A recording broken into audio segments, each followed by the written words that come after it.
I had another lover, and we'd been together for quite some time, hiding ourselves in the shadows.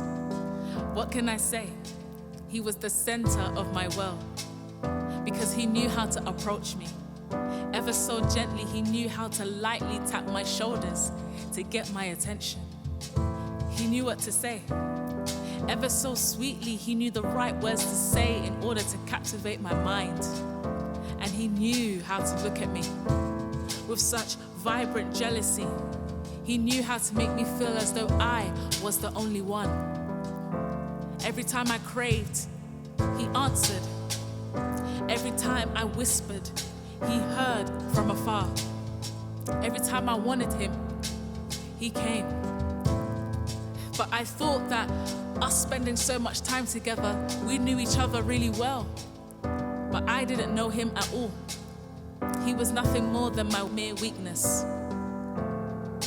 Constantly, I would look away from the real life source, and I would look at him instead and get lost in his eyes. Those deep, sensual colors of his eyes would always entice me to walk closer to him. A voice would tell me to walk away, but I wouldn't listen. I would continue my quest selfishly, looking for a form of satisfaction.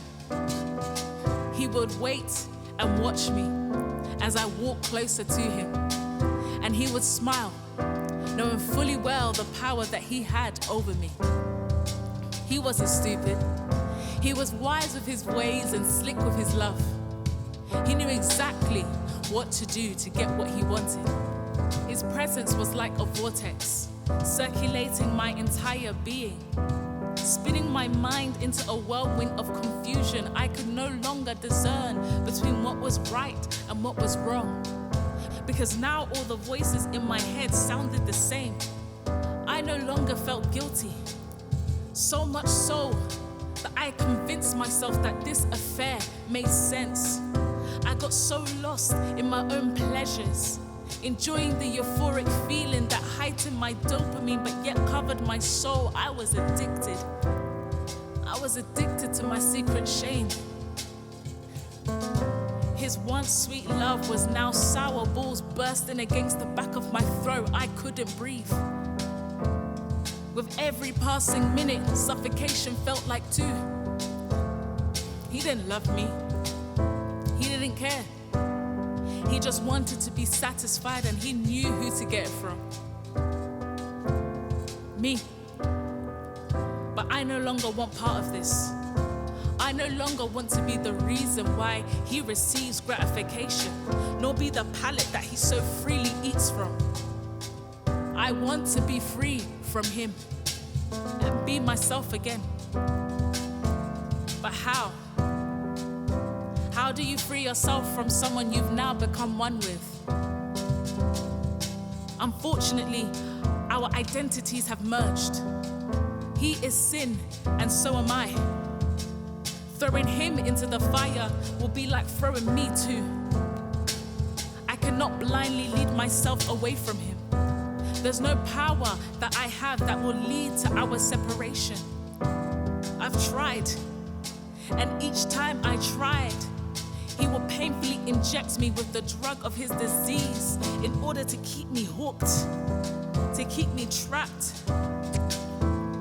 He's a thorn in my flesh that I can't seem to get rid of. It's like a never-ending merry-go-round. I'm stuck in this place. No matter how far I seem to walk away, I always end up back in this same place, where the love I used to feel now feels like a total waste. That the passion and desire he fills me with no longer fills me up. The I am, please fill me up, because I'm not having fun anymore. His desires are toxic. It feeds my flesh whilst my soul lacks any form of nourishment. My soul is crying out for eternal life because it's starving. It's starving because my flesh likes to eat. I do not understand my actions anymore. I say that I'm tired, yet I stay with him. I do everything that I say that I do not want to do. And because of that, the tormenting cycle continues. I have no control over myself, but rather the sin that lives within is controlling me. It wages war against my mind and my behavior, making me a prisoner of the enemy's desires. But alas, my soul is willing, but my flesh is weak. But I must do more than wish. I have to seek. But it's not I that have the power to set myself free. It's the I Am himself. That's who saves me.